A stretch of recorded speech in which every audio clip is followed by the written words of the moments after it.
In 1994, something happened.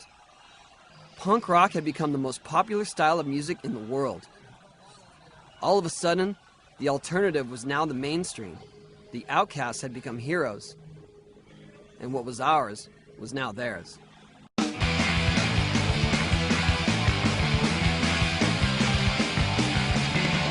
me, can the hate chain be broken? Production and consumption, the final hollow lives. Avarice has let us cross the ocean toward a land that's better, much more bountiful and wide. So when mankind finally come to realize his serpent has become his demise, how much is enough to kill yourself? That quantity is known today as we blow ourselves away.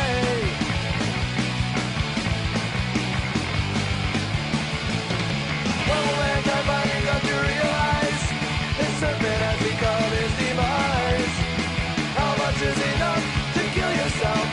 That quantity is known today as we blow ourselves away.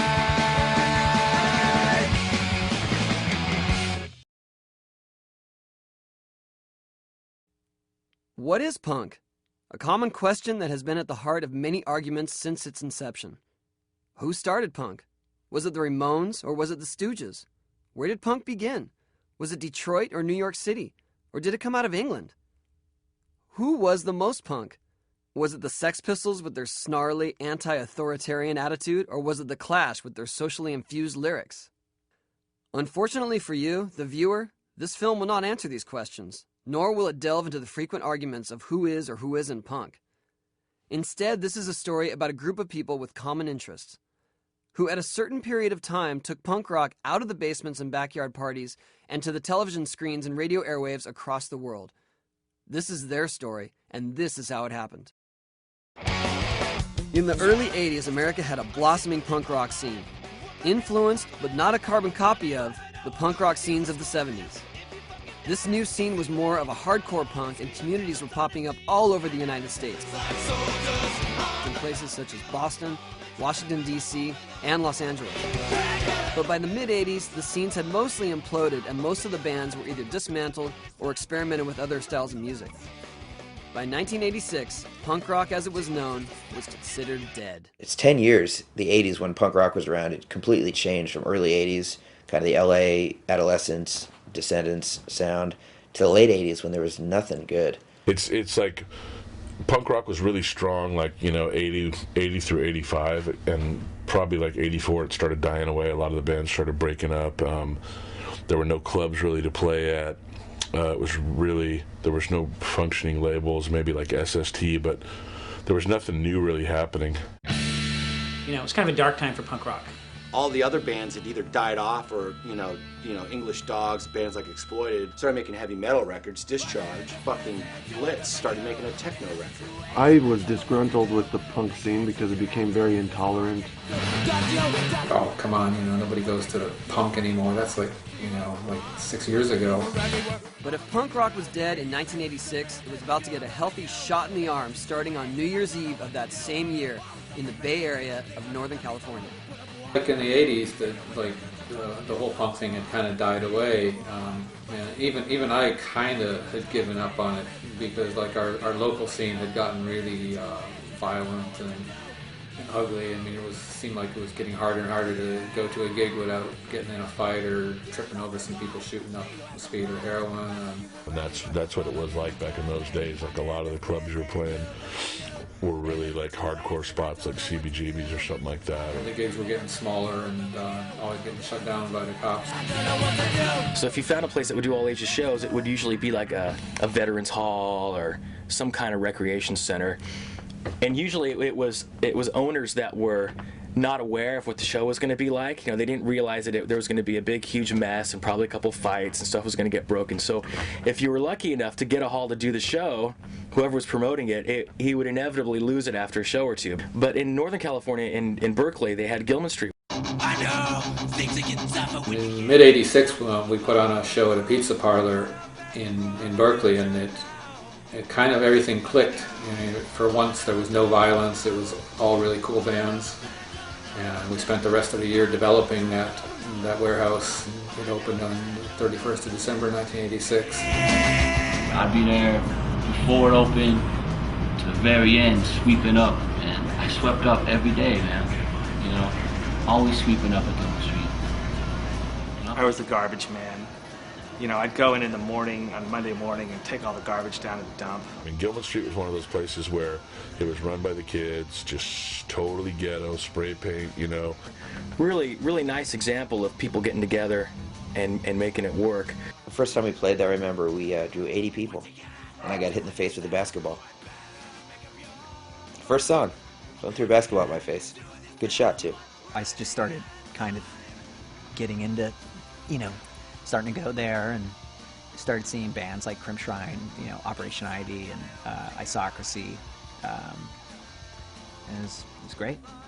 Just like that, within 6 months after we opened, there was all these new bands, and there was this whole kind of buzz. Suddenly, you know, the following year, everything just took off. Arguably one of the most influential bands to come out of the Bay Area, Operation Ivy were a direct product of the Gilman Street Club.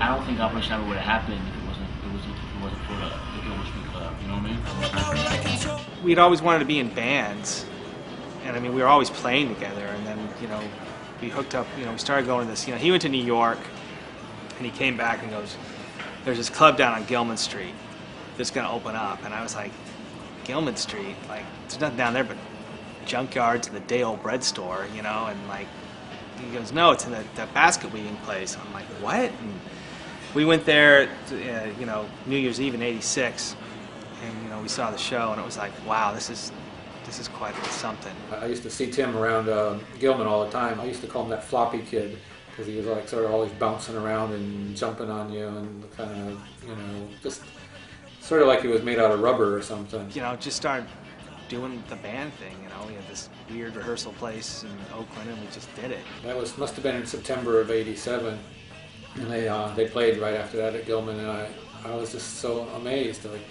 they'd only been a band for about 3 months, but already everybody in the crowd knew all their songs and was singing along and jumping up on stage with them. And it was one of the most exciting live shows that I had ever seen. The Operation Ivy was a band for 2 years, very short. Look, there was no label yet on Lookout, and they put out the Corrupted Morals, Crim Shrine, Isocracy, and Operation Ivy, 7 inches. I remember telling Larry too, like, "Man, you ain't gonna sell these many records. Like, you're crazy." You know what I mean? Even though I didn't really properly have a record company yet, I mean, I'd put out my own band's record, but I had no idea about putting out other records. But Tim came off stage and said, "Well, what'd you think?" And I said, "Well, I want to put out your record." You know, he thought I was joking, because, like I said, they'd only been a band 3 or 4 months. But he said, "Well, okay." And it was one of the first times I heard a band that was that good that was my age. And almost like, you know, you hear people saying that they got into punk because they heard it and they said, "I can play this," you know what I mean? And Operation Ivy was the band that, like, kind of like, everybody was like, "Whoa." Pick it up. I used to go see Operation Ivy all the time. Like, they were like my favorite band. You know, these guys were like rock stars or something. You know, if there was such thing as a rock star coming out of Gilman. Operation Ivy changed my life, for sure. We were on tour in the U.S., and I heard that 7-inch for the first time, but it was just incredible. Mixture of ska and punk. They were pretty much the pioneers of that sound, and no one's touched them since. We got into a 4-door car, a 69 Newport, 6-week tour, 6 weeks, you know, to the East Coast. We were the first Gilman band to hit the road, and we didn't have a blueprint. We didn't know what the fuck we were doing. Another young band that formed out of the Gilman scene would go on to completely change the way people viewed punk rock. And then we just started really getting into punk music and groups more like, you know, Husker Du and The Replacements, 7 Seconds, Dead Kennedys. It was kind of eclectic, you know, nothing was like considered. I wasn't like some straight up hardcore kid. I wasn't like a straight 77 punk kid. I wasn't totally into maybe college rock or alternative music or anything like that. It's kind of all of it combined. There was just different. I just had more eclectic tastes than just going for one thing that in specific. We got this guy in our band. His name is John, also known as Al Sobrante. We met him in another backyard party. He wanted to come play with us, so we started playing with him, just starting to play gigs. We started playing in Davis, we started playing Gilman, just started playing these shows. He said there was a big party that was going on the top of this mountain, and it was put on by the drummer from the Lookout's friend, which was Trey. So there was just kind of these sort of dope-smoking hippie kids that were sitting around on the floor with candles. There was 5 whole kids in the audience, and Green Day played like they were like the Beatles at Shea Stadium. I mean, it's like, Billy at 15 or 16 rather already had this kind of just rock star persona, and he kind of very shyly came up and asked me, well, what did you think of our music? And I said, well, I want to make a record with you guys. And he was just like, oh, okay. And they wanted to do a record, so, it was cool. It was the greatest thing in the world. I mean, they had already had, Op Ivy and Crim Shrine, and they were making records at that time that we absolutely loved. We're, some of the, as far as I'm concerned, some of the best records ever made.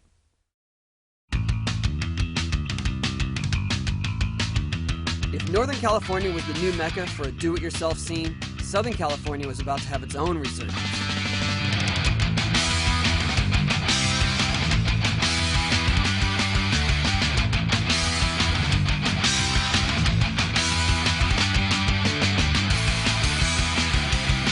Southern California has always been the surf, skate capital of kind of the world, and it's it was all about, hanging out on the beach, surfing in the morning, drinking beer, all day long at the beach, skating some backyard pools, going to a punk show or a party that night. And it was kind of like the it was kind of like the no fashion punk in a way. I mean, Hollywood had its fashion punks and shit, but the uniform for a kid down here growing up was just a pair of Levi's and a t-shirt, a Black Flag shirt or some Converse or something. Well, I think a lot of it has to do with location. In New York where it's cold and raining and you're stuck in the barrios of Brooklyn or something, it's these are hardcore bands, they're all pissed off all the time, so they're screaming. Southern California, we're all happy, it's sunny and beautiful, so we're singing about chicks and shit because everywhere we go, girls in bikinis. West Coast was political as well, but it was more of a rage, Black Flag and the scene down here was a lot of fighting, a lot of violence, a lot of gangs, punk gangs, and just more of just a fucking chaotic mess of bullshit and drugs. Then up in San Francisco, you have all these, it's a lot of educated people and a lot of artists and a lot of liberal thinking and a lot of think tanks and whatever. So you have these, you have a lot of punk rock bands that are more socially aware and socially conscious about feminism and the environment, and they're kind of hippies and whatever. It's out in DC, it's very political. You have all these discord bands like the Minor Threats and Fugazis of the world that are very stand for something and will actually feel like they can change the world and try because they see it happening in every day in their city. Very few good records came out from 85 to 89. Of course, with the exception of Bad Religion Suffer. That's what invigorated our whole scene. That's what changed everything. But by then, the music scene had changed completely because it was mostly, 80s metal had gotten huge. And that's all our punk friends grew their hair long and joined metal bands. And at the time we made Suffer, there was a real desert in the music, in the punk music scene. And we sort of offered a little bit of a revamped style of the early 80s punk. And by that time, Brett's skills in the studio were better.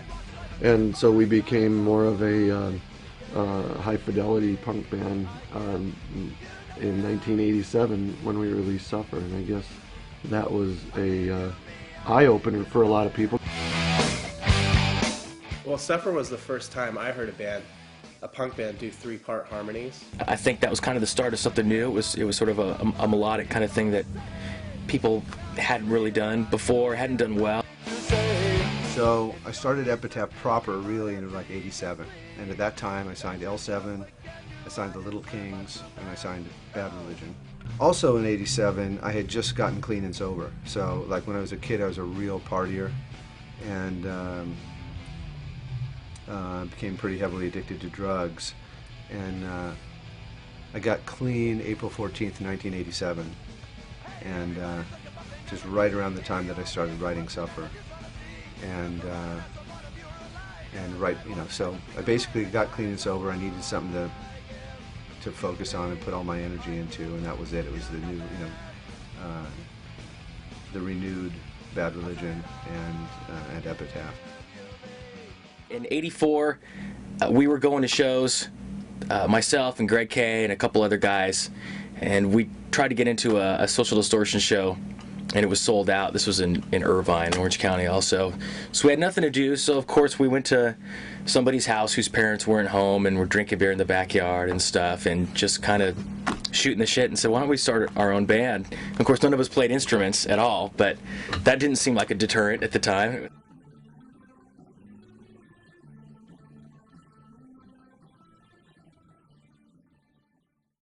None of us had any really good ideas, you know. We were asking people, talking around, whatever, and ended up just picking The Offspring because we kind of just didn't dislike it too much. It was like the best thing. It wasn't like we were all stoked like, oh, this is the perfect name. It's like, oh, I can live with that. There was also a healthy dose of rivalry, and not just between the East and West Coasts, but rather between the Northern and Southern California scenes. In the 90s when we started getting into it, when Pennywise was around and NoFX and everybody, there was an East Coast, West Coast rivalry thing, you know, with Sick of It All and all the bands from back there and Agnostic Front, and there was always this East Coast versus West Coast thing. But then when everyone eventually got together, then everyone was super cool. The rivalry, I think, there was Huntington Beach and Hollywood punks didn't get along. It was just, you know, part of the whole thing. It was just supposed to be dangerous and supposed to be, you know, fucked up. So there had to be some kind of tension along the way to make it punk rock, or else it just wouldn't be punk rock. Well, you know, they were always behind us. It's just, I mean, like punk rock started in L.A. and then would trickle up to San Francisco, but they were always 3 years behind us. And you can ask anyone from L.A. Don't ask anyone from San Francisco. Yeah. Okay, No, but seriously, we would be doing shows in L.A. and the kids would have like the style and the like the dances and the sound, right? That early California hardcore sound. And then we'd go play shows in San Francisco, and there would be dudes up there wearing leopard skin tights and Devo glasses with long afros. I mean, like, and a skinny tie, and that was punk to them. And we were like, what the fuck? You know, seriously, they were lame. I don't care. You know, I mean, they did have the Dead Kennedys. That's their one claim to fame. San Francisco was every bit as new wave as L.A. when it came to like the art school kids. But when it came to hardcore punk rock, they were like 3 years behind. 3 years back then was a lot.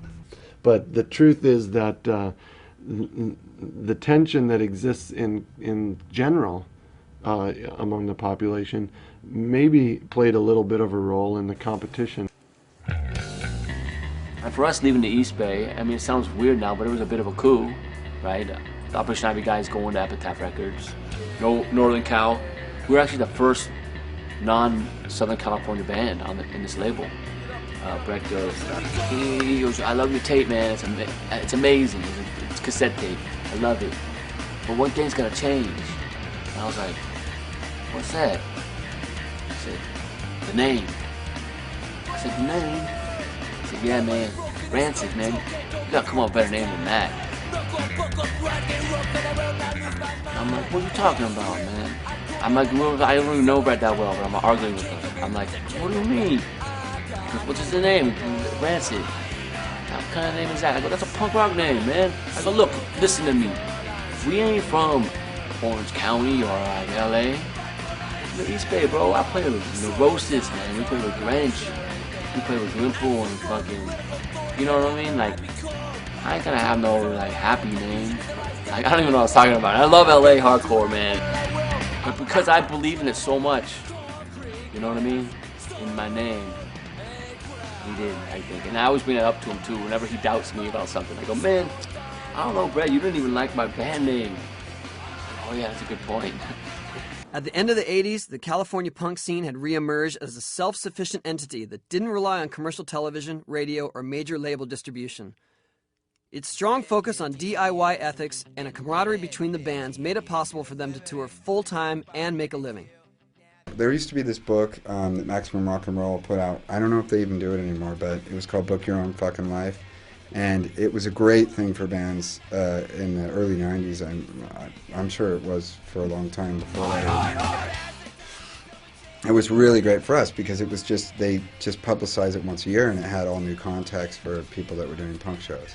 And so you could call somebody in some tiny town in Utah or something, you know, and find a place to play. And a lot of times they were parties, you know, but you could be on tour and maybe make gas money, at least find a place to sleep.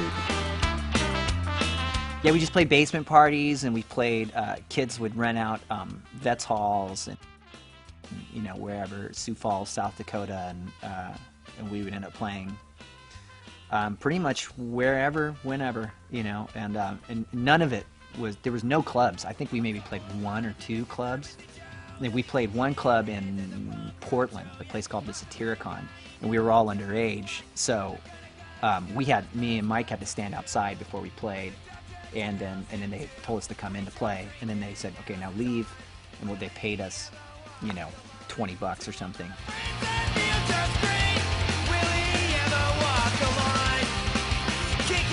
And we had our Ribbed album out. We just did a tour, and I made $1,500 when I got home from a tour, and I thought I can live off this. Sometimes I think of all the places I don't want to go. Then I think of all things I never wanted to. Think of all the people I never want to meet. I close my eyes and I go to sleep.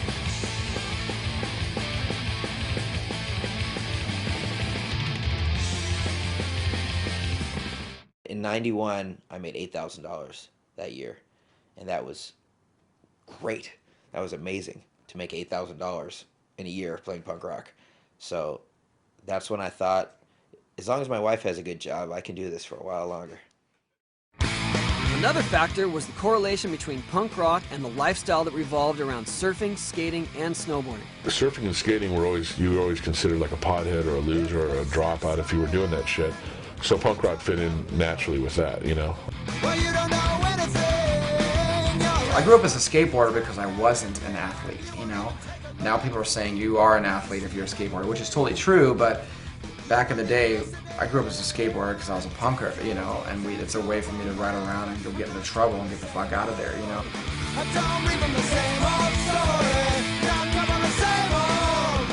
Thrasher magazine, you know, always had that connection, you know. Always made the connection, you know what I mean? You always saw bands like JFA, you know, and then you had the whole skate punk and the skate rock compilations and shit. I mean, The Faction, you know, was a band that I grew up with. One of the first shows I was ever at was at the Faction show. But they're a huge influence on getting into transitioning from the skateboard thing to the music, because they kind of, here at least, they kind of started that whole thing. And to me, it seems like they started the whole thing worldwide. Because there's a lot of sort of ideas, I think, punk rock and skateboarding or surfing, it's always been, you know, it's the same kind of people. It's the same mentality. I mean, skateboarding, surfing, all, you know, pretty much. Southern California is, you know, this is where it all kind of started. A lot of it, but mostly on the skating side. The surfing side was more like hippie shit, you know, people listening to Led Zeppelin and Bob Marley and kind of more folk music and, you know, long-haired, weed-smoking dudes. Like, it wasn't, punk rock wasn't really accepted in the surfing community. I used to have, like, black flag bars spray painted on my board and a skinhead out in the water, and people would want to beat me up because, you know, get the fuck out of here, tennis ball head, or whatever. But, we were connected with like a local surf shop in Hermosa called Spiderboards, and you know, through some people there and whatever, there's a guy named Taylor Steele that started making surf movies, and there was this whole young breed of surfers coming up. Kelly Slater, Kalani Rob Machado, these guys that were super aggro, super ripping, and doing stuff that no one had ever done before on a surfboard. And he put out a video, and he wanted to use, you know, Pennywise as the soundtrack, and a couple other bands. And, you know, Bad Religion didn't surf, and Down by Law didn't surf. We grew up at the beach, so we were like, I don't know if some of those bands said no, but we wound up being like one of the main bands on one of his first movies called Momentum, and that movie went worldwide, and it kind of set the bar for this new level of surfing, and along with it came this punk rock soundtrack, which had never been heard.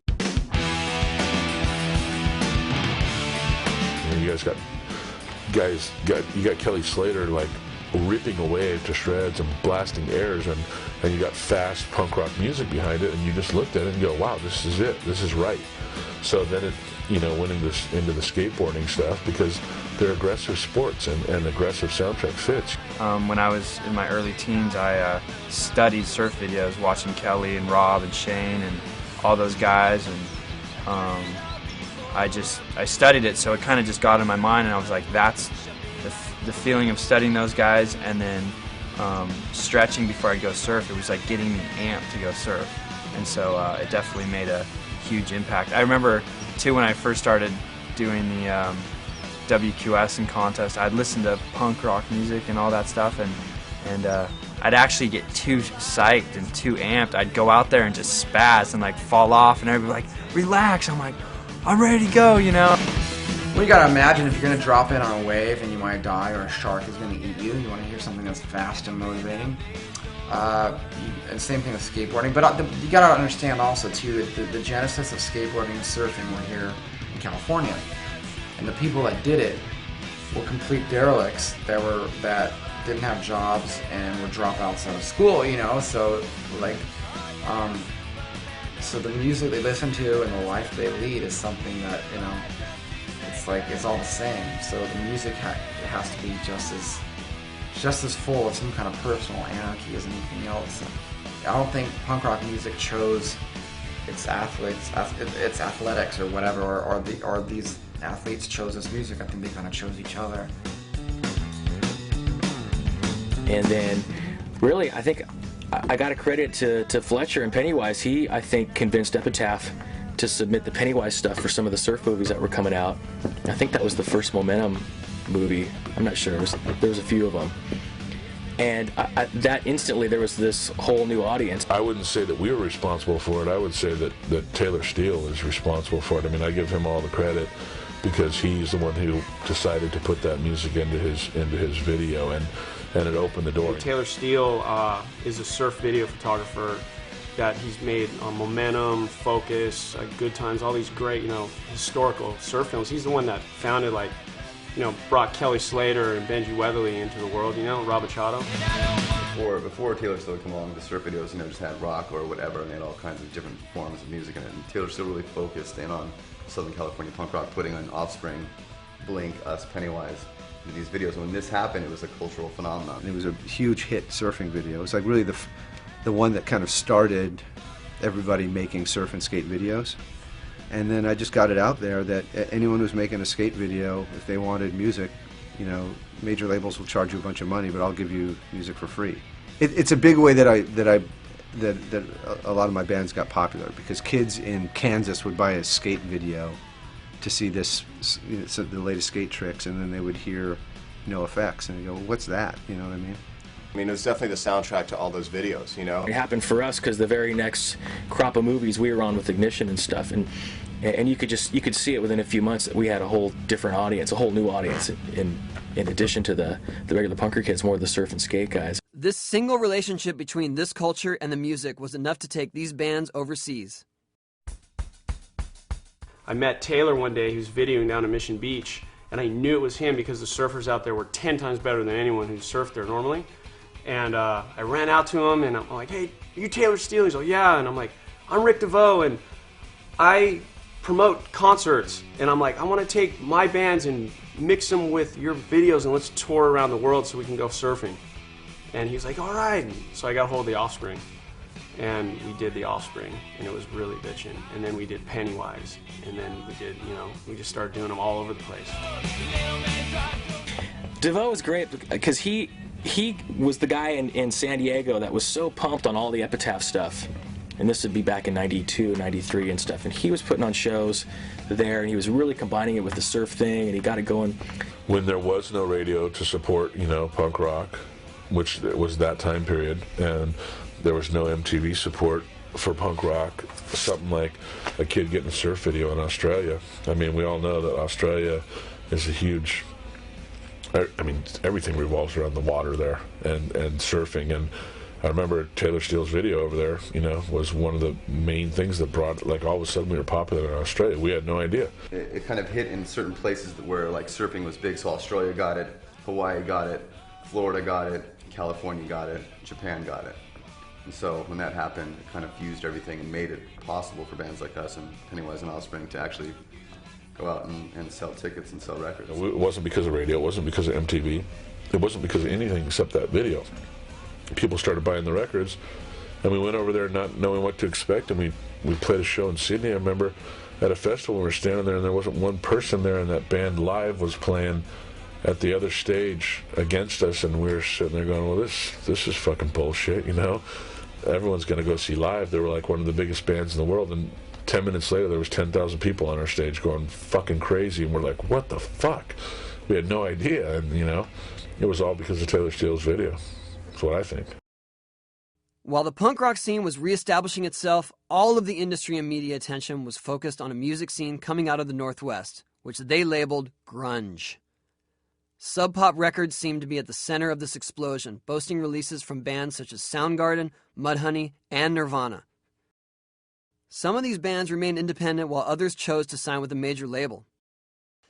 Even though this alternative scene was hip and promising, it had not yet had a real breakthrough genre-defining hit. But this was all about to change.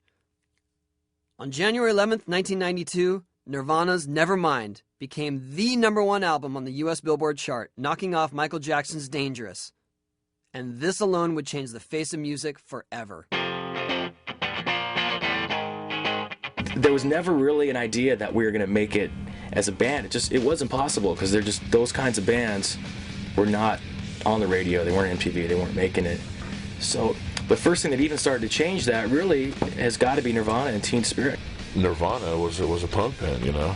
There's no denying that. And when those guys broke down that barrier and that door, kicked the fucking door in with Smells Like Teen Spirit, we were like just going, fuck yeah, like, now what?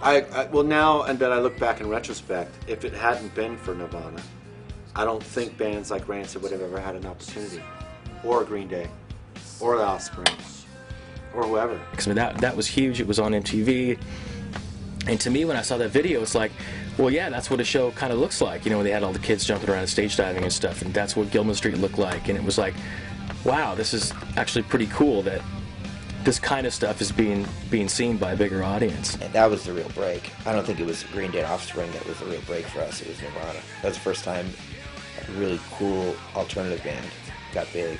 And it was pretty exciting. It was just like, boom, get out of the way, here comes the real deal. Here comes the guys in a flannel shirt and a fucking pair of Levi's that are just playing music, and they're not trying to be anybody, they're just trying to get their art across. They're not trying to be rock stars.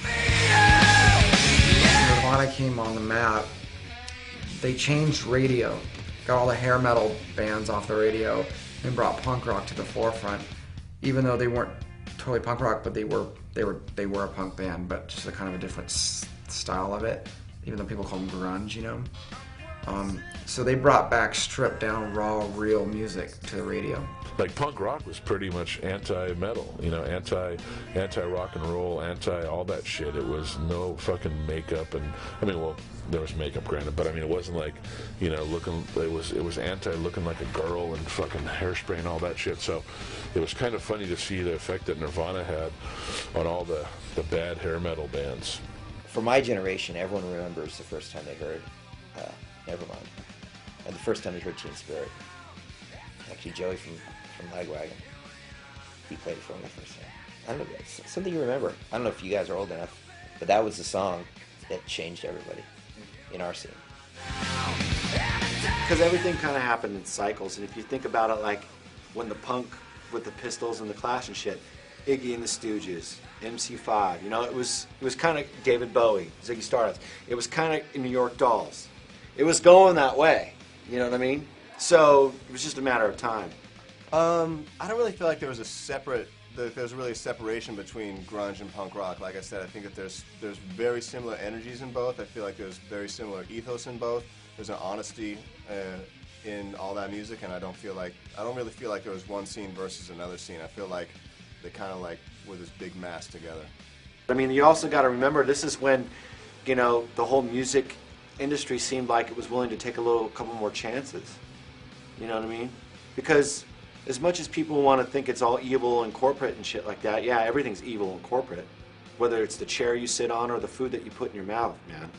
There's no way to escape it unless you're naked levitating in a forest. You know what I mean? And then you're a fucking hippie, and then you should be shot anyway.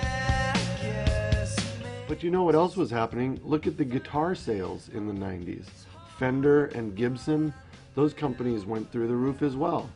So, I mean, you've got a lot of different things maybe adding up. I think it was kind of just one step at a time. First it was Nirvana, and then once kids got into that, then it was easy to get into Smashing Pumpkins, and then maybe they got into Rollins or whatever. It just got, you know, little by little, a little bit more aggressive, and bands like us and our friends were just a few steps away. Although the grunge and punk scenes were not aligned, the fact that distorted guitars were now ruling the airwaves sent the major labels on the hunt for the next big thing. We didn't get our deal with Atlantic until 1993. So, and then 94 was a very big year. This guy, a supreme #1 meanie head. So, will you quit the band soon? I'm firing everybody and starting Bad Religion Mach 2. What's your comment on this? I want to borrow you for a second.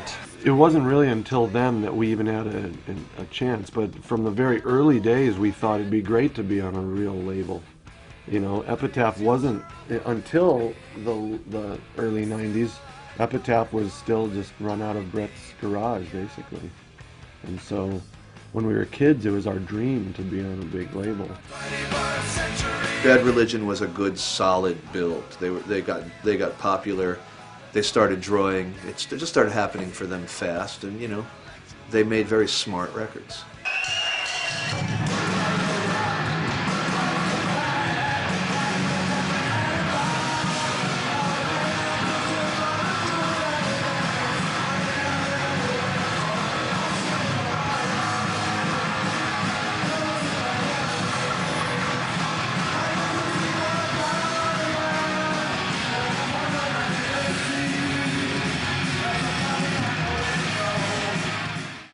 Green Day, you know, I started working with them. You know, they had their second record out on Lookout. You know, punk coming out is like 1992, and we were just everywhere we played. There was a lot of people in the clubs, and even if there was a small show, there was a sense of enthusiasm that was happening. That we were just having a great time, and you know, we brought our own silkscreen T-shirt. You know, making T-shirts on people's front lawns and stuff like that, you know. So just basically, as I'm finishing mixing an album for Jeff and Elliott, they get Green Day. They put a 4-song demo, and one of the songs was Basket Case. I don't think Longview was on there. She was on there, and it was a cassette. As I was mixing one night, it was like 12 at night, they put the cassette on, they go, "Rob, you gotta listen to this, we think this is great."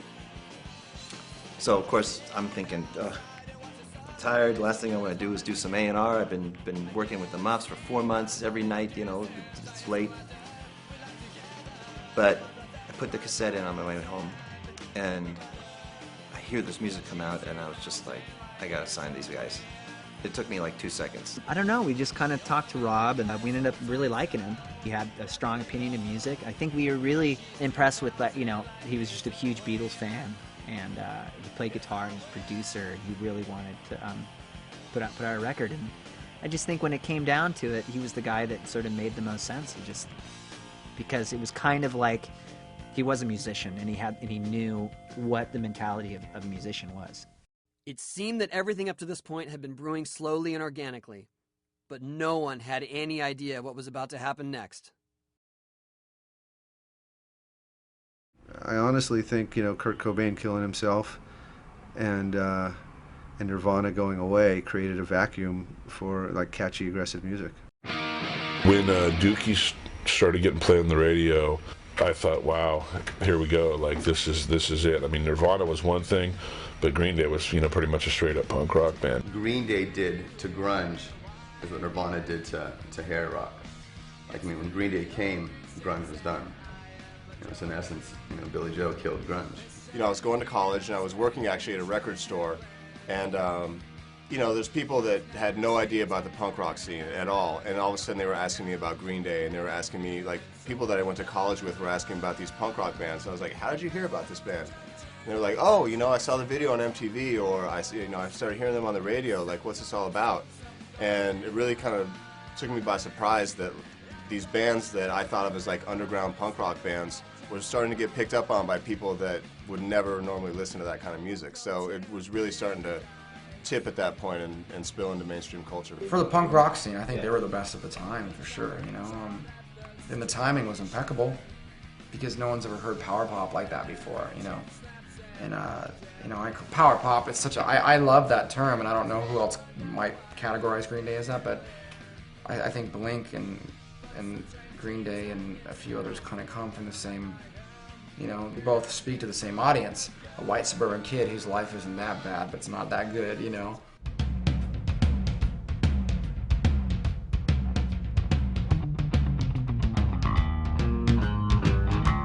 remember hearing Longview on the radio the first time and just like that opening riff and just being like, holy shit, what is this? I remember when Mike wrote the bass line to it, he was on acid. And he was like sitting on the floor and kind of, oh, just check this out, and it's like, oh, that's nice, yeah. And then, but thank God he remembered it, and then we just kind of started piecing it together, playing it in different spots. But I think the first time we ever really played that song was in Longview, Washington, and that's why we got called. Literally, it just took months. It just grinded. It took a few months, like 4 months. After 2 months, K-Rock started playing it a little bit. They played it at night, and then it just grew and grew. And after 6 months, Longview basically made Dookie go gold. But it took all that time. But what was really happening is a new sound was emerging.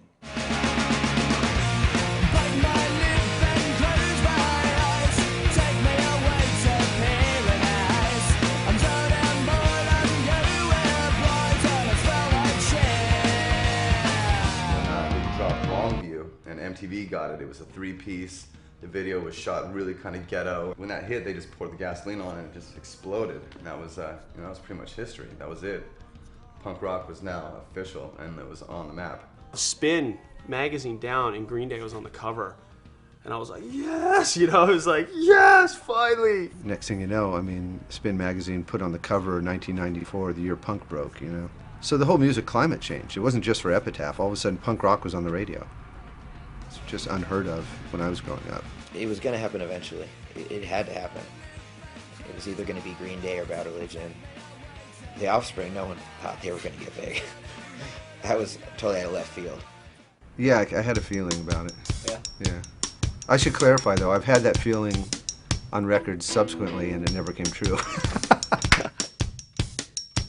I remember getting when I first got the finished mixes, and I was driving home from work, and I was listening to them in my car, which at the time was like a 1978 beige Volvo station wagon. And I'm driving home, and I'm cranking this cassette tape, and I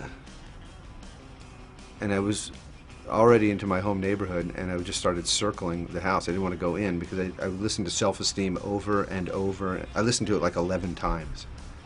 And I just kept circling the block because I didn't want to stop listening to it. Or I didn't want to look like a weirdo sitting in my car. But, and then I went in and I said to my wife, and this might sound really vulgar, but I said, honey, I think we're going to be rich.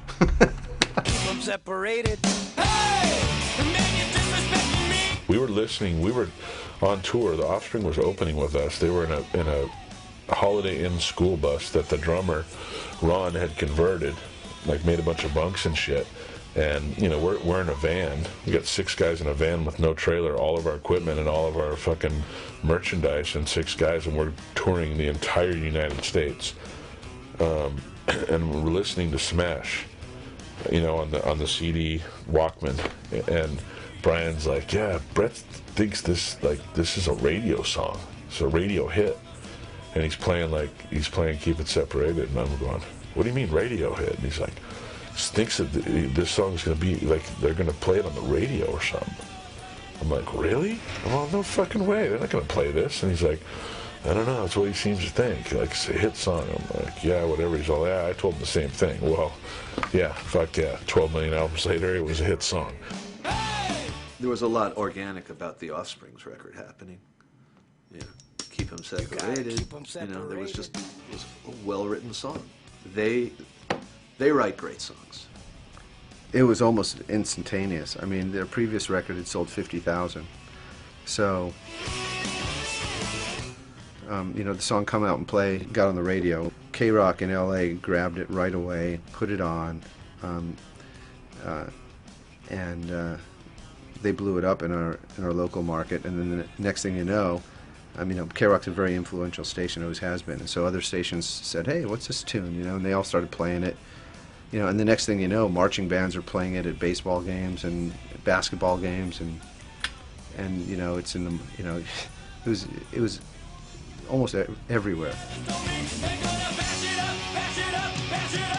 They were playing Keep 'Em Separated over the radio, and I was eating lunch or something, and I saw the people and the cooks in the kitchen doing this sort of like Egyptian dance.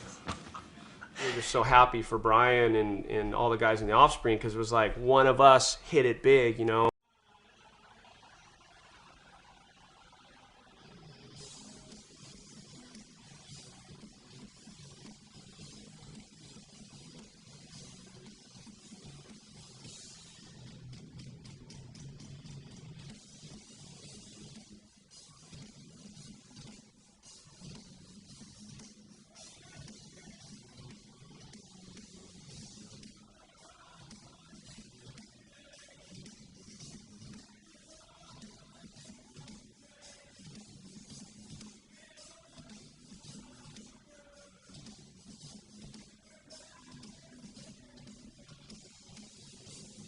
I know Brett Gurewitz at the time was really, you know, they saw what was happening with Green Day, so there was like, come on, you got a couple moves you can make to be one of the 2 or 3 original bands, you know. There's only a few slots, like, to get in as one of the originals, you know, and, you know, Brian Holland, he's a great songwriter, and he wrote that song, man, and that video they made, I think they only made for like $5,000 bucks.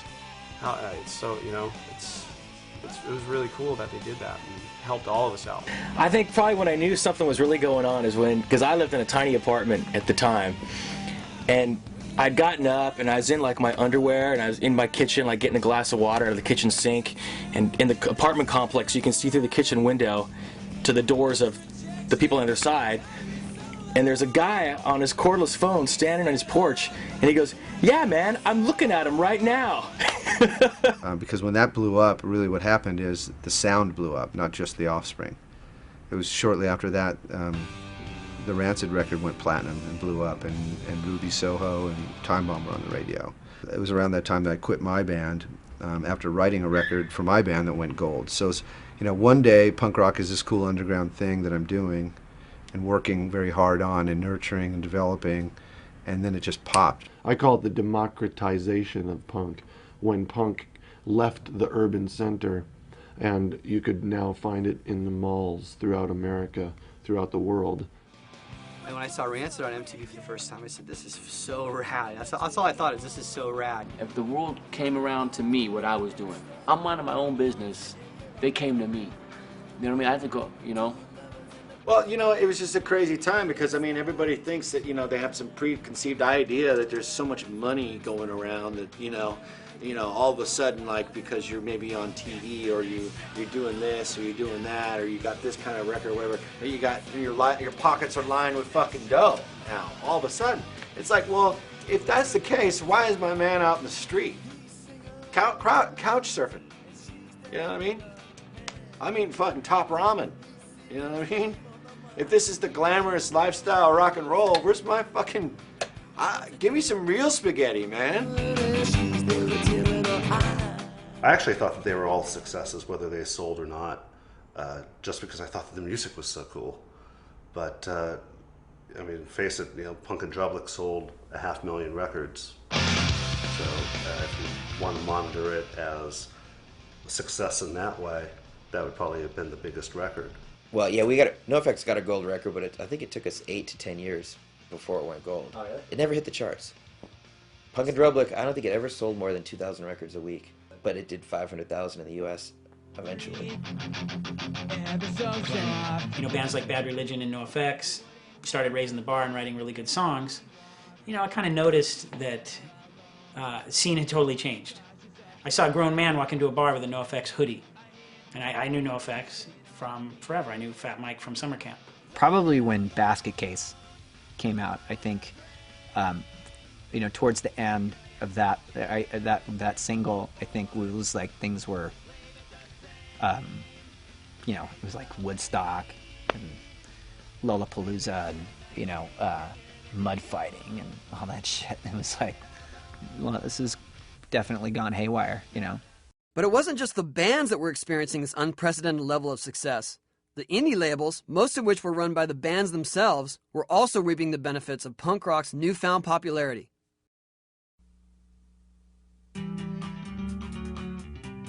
It is interesting how so many label owners in punk rock are or were in bands.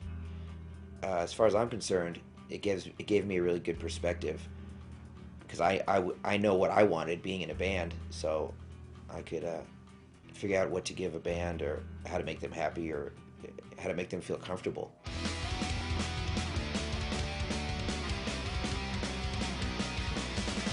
Because I just told them things that I would want to hear, or just honest with them. I know working with Mike is always really cool for us because he had a first-hand idea. You know, he had experience with what we were dealing with, you know, and he knew he was doing it at the same time. So Lagwagon, Propaganda, No Use for Name all sold the same amount of records, pretty close.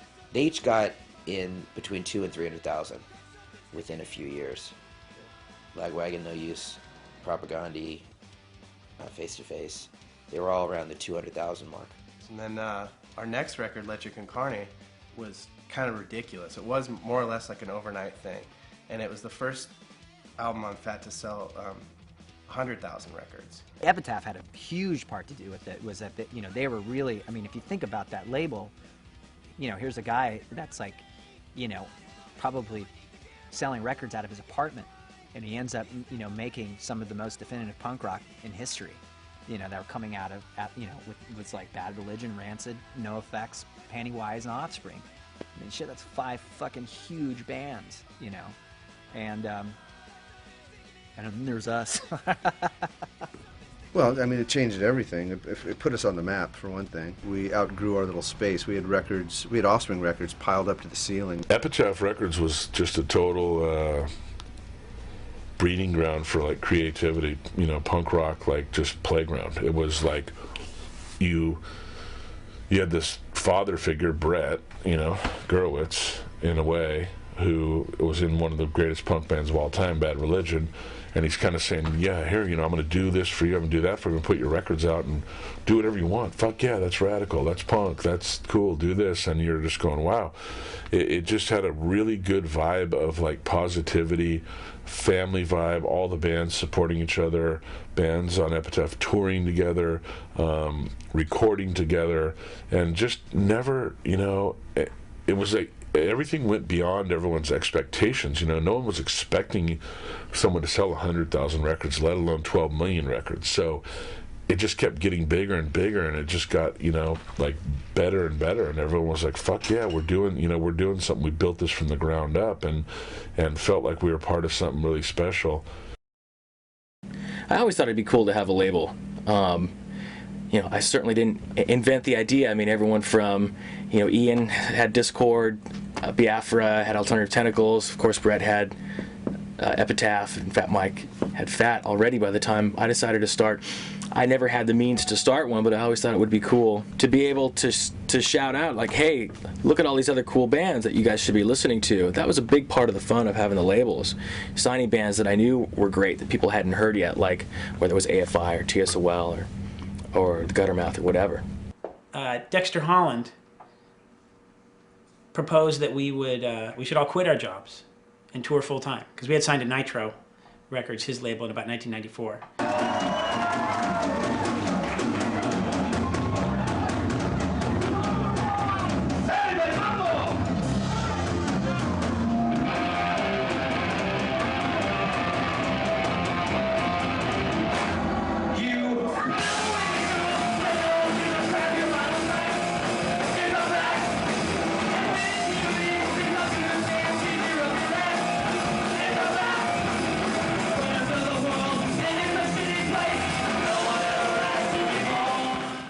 With punk rock's skyrocketing popularity and record sales, it seemed as though everybody was trying to get onto the bandwagon, whether it meant dyeing their hair blue or trying to sign the next Green Day. You know, Madonna was coming around, you know, all these fucking people, you know, people from this record label and that record, don't even know our fucking names.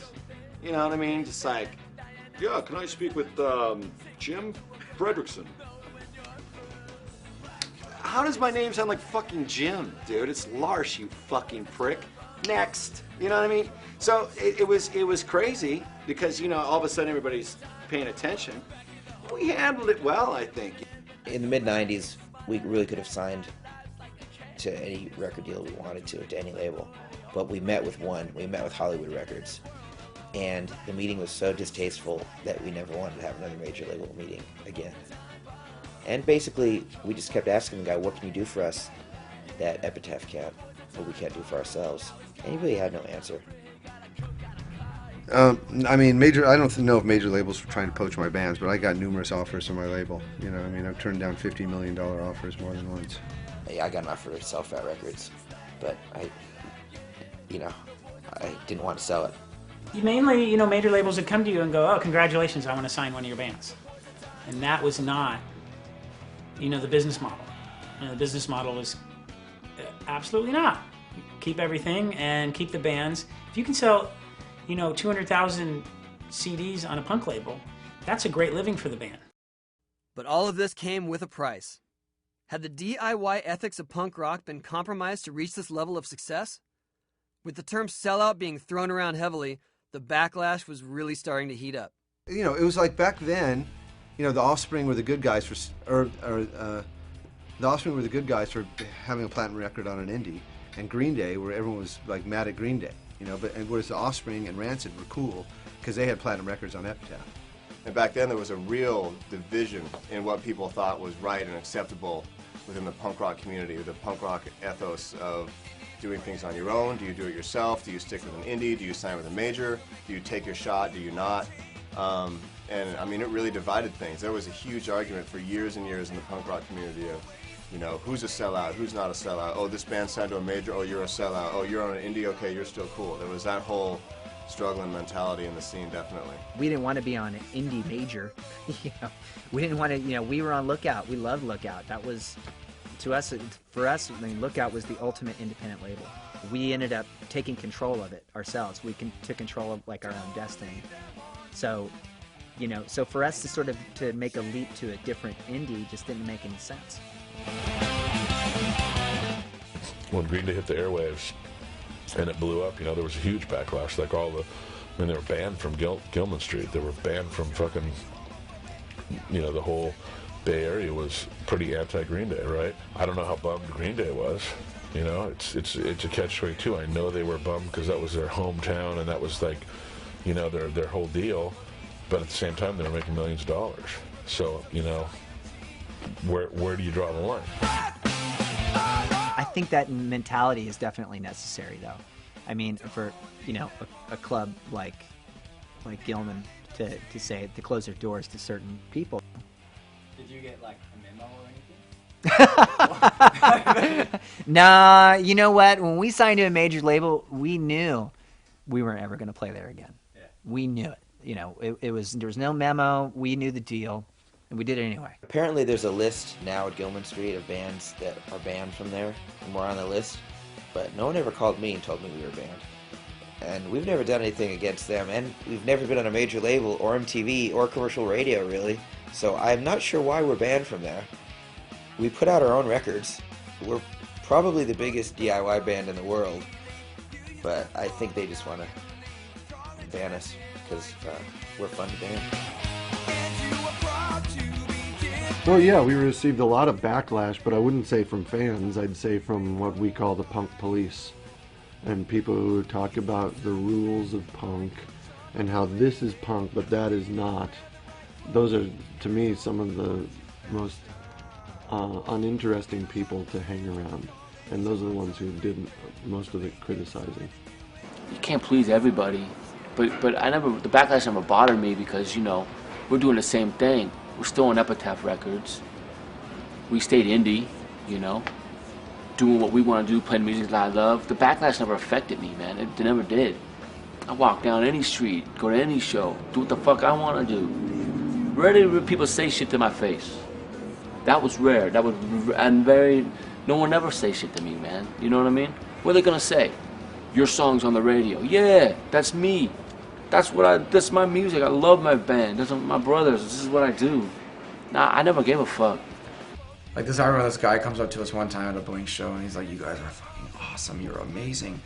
Oh my God, you know, what label are you on, this and that?" You know, and I go through this whole speech of how we were on an independent, but we couldn't get paid and we couldn't find our records anywhere. They couldn't keep up with getting our records in stores. So we had to move to a major label. And so now we're on MCA and the guy goes, "Oh, well, I run Gilman Street," and turns his back and walk away. And we started laughing. We're like, "Fuck Gilman Street!" It's like it smells like throw up, you know. Like, and we thought it was we thought it was the funniest shit. We'd never played Gilman Street. I know that like you had to submit your lyrics. I think we were going to play that at one point, and they asked us to submit our lyrics, and then they read what our lyrics were, and they said, "You know what? I think we're cool. Thanks." When we were down in Southern California at this festival.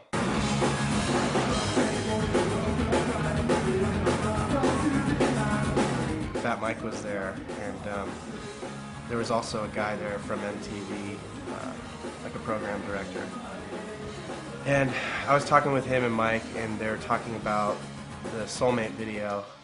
And then when I left, or he might have pulled Mike aside, and he told Mike later told me that he told him that we really want the NoFX video, and if you don't give it to us, we're going to pull the No Use for a Name video.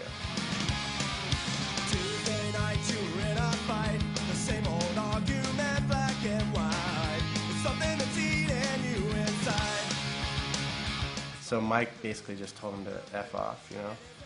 And so our video got pulled. Yeah, but MTV, yeah, it was Soulmate. MTV pretty much stopped playing that video because we wouldn't give them our video. Punk rock's success in 1994 also led to the formation of a small tour that would take the DIY ethos, punk rock camaraderie, and so-called extreme sports from California and take it all over the United States. The Warped Tour, as it was named by founder Kevin Lyman, would go on to become the longest-running traveling festival in U.S. history. So I got to put something together where, for one last summer, where we take a skateboard ramp, we get some friends together, go around the country, and it was going to try to get bands to support each other. At that point, there were so many bands touring around, and started calling a few bands that I knew. I got guys like Steve Salba. Skaters to kind of organize a few skaters, Neil Hendricks, Mike Frazier. We built brought a ramp that was masonite. Masonite doesn't really work in the rain, and it rains a lot in other parts of the country during the summertime, not Southern California, something I learned. And we just got Sublime, we got No Use for a Name, L7, Quicksand, Civ, Orange 9mm. It's funny, No Doubt played on it first year for part of the tour. And we all loaded up, kind of shot off into kind of see if we could pull something together. We had no idea. We had to share buses. It's so funny now when I have this tour, there's bands bringing 2 buses, the levels, and back then it was strange combinations of people, L7 and No Use for Names sharing a bus. Those girls were tough back then. We had Orange 9mm and Sublime. Nothing like putting a bunch of drunks and vegans together, straight-edge vegans together. We did the first Warped Tour, actually, and it was a lot different than it is now. The attendance wasn't, nearly as good, but it was just cool to be a part of, because it was the first time that there was a summer tour for punk bands that punk bands could go on to. Kevin Lyman, that started the Warped Tour, was just this. He's amazing, and he's more down for the scene and more responsible for the punk rock scene, I think, than most bands, And so he has this grand idea, where the Warped Tour go to Australia and everyone sleeps in tents. We all travel around like brothers. But gotta hand it to Kevin. He really created, something monstrous with that. So it was awesome. You do the Warped Tour because there's so much camaraderie, and every day we get to park next to, Bad Religion or Bouncing Souls or Less Than Jake, Flogging Molly. It's super fun. Even though the Warped Tour was gaining more and more popularity each year, the mainstream's interest in punk rock was dwindling. Bands such as Green Day and The Offspring were selling less and less of each release, and the new alternative was dubbed nu metal, with bands such as Korn and Limp Bizkit now holding the reins. As nu metal gained in popularity, and with manufactured pop music, boy bands, and plastic pop princesses all sharing the spotlight, ska punk, an offshoot of punk rock, gained popularity with bands such as the Mighty Mighty Bosstones, No Doubt, Sublime, and Goldfinger all having hits.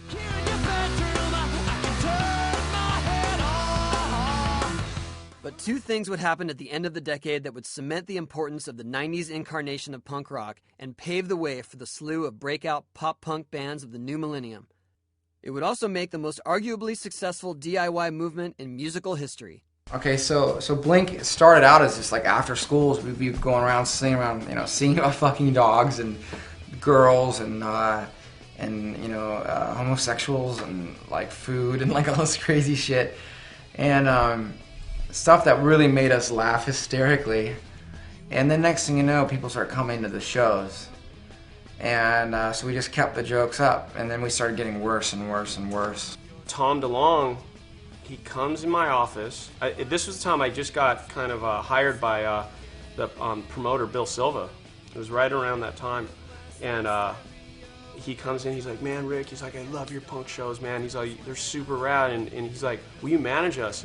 And I'm like, yeah, you're called Blink, right? He's like, yeah. He's like, we draw like 200 in San Diego. I'm like, all right, cool, yeah, I'll manage you. I agreed to manage him sight unseen. I had no idea what was going to happen, I had no idea. When we were first starting off as Blink, Pennywise took us on tour countless times. We were worth no tickets whatsoever. It cost them money to take us out on tour. But they were friends of ours, and they believed in our band, and they supported us. They took us out and put us in front of a bunch of people. Our very first tour ever of Australia, Pennywise paid for us to go over there. Nobody knew us in Australia. We were a tiny little band from San Diego at that point. This is back in like '95. So I think Cheshire Cat had just come out. People in Australia didn't really know us, and we get a chance to go and tour with Pennywise, who are huge over there. Bands like Blink, we kind of took under our wing and took them on tour with us, and Offspring, anybody that we could help, we were into helping, and a lot of the bands wound up being some of the biggest bands in the world. One of my favorite stories is Pennywise. We're in Europe, and Fletcher looks at Kevin Lyman and he goes, "You're gonna put Blink on next year's Warped Tour," and Kevin's like, "Oh, this is awkward," kind of like right in front of me. He's like, you could tell this is just awkward, and he didn't want to commit to it. And Fletcher's starting to get drunk. Pulls a piece of paper out. He's like, "You're gonna sign this right now, and you're gonna put Blink on next year's Warped Tour because they're gonna be gigantic, and you're gonna pay them $1,500 a night, and I'm gonna pay them $500 a night out of my own pocket because I believe in these guys so much." And he forced Kevin to do it. All right. Hi, Joe. Ladies and gentlemen, he's filming a porno. He's filming the one-man porno. Would you mind, guys, move? Actually, he's filming a porno called Three Men and Another Man. So if I had taken that philosophy and went and said, all right, Blink, you got to go on the small stage because they're selling more records and they're bigger than you, I don't think Blink would have come back in 1999 and played for me when they had sold 8 million records. Tom, show the Black Eyed Peas how we dance.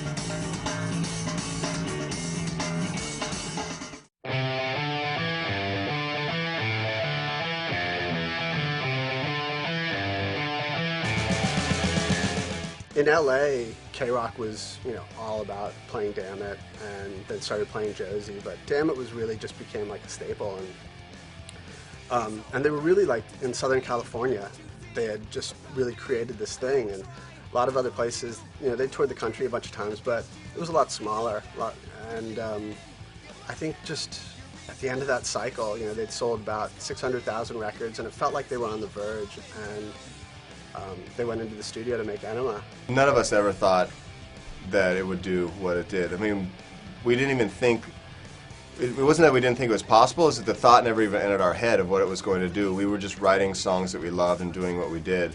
And, Dude Ranch had come out and it had gone gold in the U.S., and Damn It had been, a success at radio, and we'd done a video for it, and we were like, wow, that's amazing, that's really cool, that's awesome. And then we started writing our next record. But it wasn't in our head like, oh, that's going to happen again, or we're going to beat that. We were just like, let's go in and write a record that we really love. And I remember writing that record happened very quickly. Everything felt real natural. It was Travis, me, and Tom in a studio in San Diego writing these songs, and everything was just banging at that point. People love to ask those questions, like, when did you know this was going to happen, or when did you feel? It's like they're never exact moments necessarily, because you got to remember, we're traveling, touring 13 months out of the year. We're always gone, sleeping on floors, making it happen, so every little piece of good news comes in strides, so it doesn't happen overnight. Well, it does to some people, but not for Blink. We were a band for years and years before it happened. They were on tour with us, supporting us in Europe, and at home here in the States, they were selling like 90,000 records a day or something. It was crazy. And, I was there witnessing them getting these, messages about their record sales at home, and kind of like, I was saying things like, what are you doing here? Go home. Get out of here. Why do you want to be on tour with Lagwagon right now? And I remember actually being at a show, and Noodles from The Offspring, he comes up to me, he's like, congratulations. Oh, thanks, man. Enema of the State just came out, and he looks at me right in the eyes, and he's like, you're next. And I go, well, don't say that. Well, I hope. That'll be right. He's like, no, you're next, And then right after that, we sold 7 million some records or something of that album, and I always remember that one moment because I didn't believe him when he said it, I remember standing on stage at a sold-out Madison Square Garden show and looking up and seeing the scoreboard in Madison Square Garden and having just this feeling come over me of, oh my God, I can't believe that we're playing a headlining show at Madison Square Garden and it's sold out, and how can you top that? Got bigger and bigger and bigger and bigger. And then one year my life completely changed, and I couldn't go anywhere in my private jets, limousines, and buses.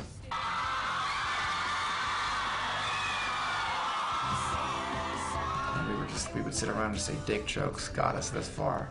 That's what we used to say all day long. We just go, how did dick jokes get us into a private jet? They deserve credit, credit is deserved, so. Blink had a lot to do with a lot of things, changed a lot of lives. After Blink came, there was just, we would, when you tour and stuff, you get tons of people coming to you, listen to my record, check this out, and every single record we got from every kid, it sounded just like Blink, and so, it was revolutionary. It was, equally as revolutionary as Green Day when it hit, I don't think they just didn't get the credit that came with, selling 20 million records. You had Nirvana come in with a punk attitude and just an edge, but it was grunge. You had Green Day come in, and then you had Sublime and No Doubt kind of in '96, and then Blink just kind of kept the dream alive, I think, for pop punk and for punk rock for that matter. On the flip side, Green Day had been struggling to make the same impact that they had in 1994 with Dookie.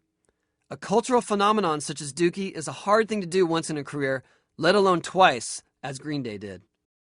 On May 14, 1998, the most successful television show in history, Seinfeld, was having its final episode after 9 seasons. This was a big deal. When Jerry Seinfeld announced in December 1997 that they were canceling the show, it was on the front page of every major newspaper across the world and even made the cover of Time magazine. As the final episode of the show drew to an end, the track Good Riddance, Time of Your Life by Green Day was played. That single episode of Seinfeld was watched by 76 million viewers, which equated to 58% of all television viewers that night. I think, what's interesting about Time of Your Life is that was actually written for Dookie. That was written during the Dookie era, but it didn't fit on Dookie. But it did seem to fit on Nimrod. And so, again, I don't think it was anything conscious. We were just being honest about how the band was feeling, and I think Billy was, you know, willing to branch out more and experiment with other things. Good Riddance or Time of Your Life was a song that at first we were like I actually said to them, I think we should put strings on this, and they were like, "Are you strings?" And I said, I know. It's like it's a punk band, but we're with strings. And they were like, all right, well, you know, Beatles did it. You know, eventually you can't just stay in one box. I mean, it's really a credit to them as artists that they have such a wide array of things that they can do. I mean, there's nothing. They can play any kind of music. They can do anything. You know, I really think that, you know, Billy Joe Armstrong is probably the Lennon McCartney of this generation, or of the last generation. I mean, I think he's such a prolific songwriter that I mean, I think that's first and foremost, and then everything else, and the history that he had, you know, growing up where he did, and how he brought his band up, and being who he was, certainly didn't hurt. But his songs, I think, were the most important thing. And they're probably the biggest punk rock band actually until their time. So I mean, you're always kind of looking at them, seeing what they're doing, but they're really cool and rebellious, you know, and they were fun and colorful. They're like cartoon characters almost, you know. It's something unpredictable, but in the end it's right. I'm done. Thank you for coming, everybody who's sitting in the theater. Go home now.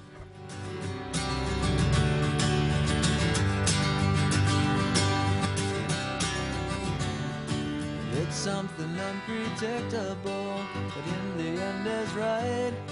I hope you had the time of your life.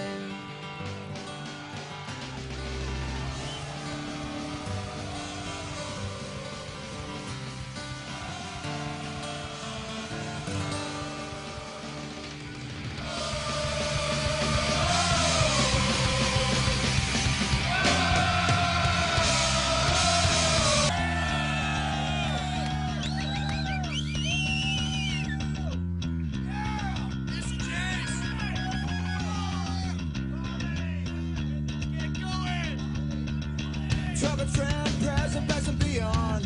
Though you weren't with us too long, life was the most precious thing we could lose. While you were here, the fun was never ending. Life a minute was only beginning. Chasing that you said this one for you.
Friends, present, past and beyond.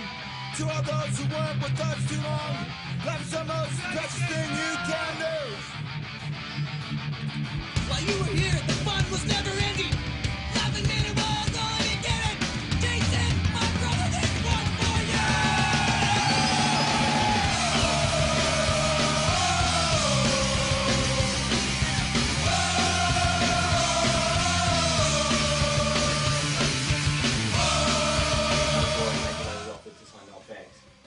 like being in a punk band before that happened? So when grunge was really big and...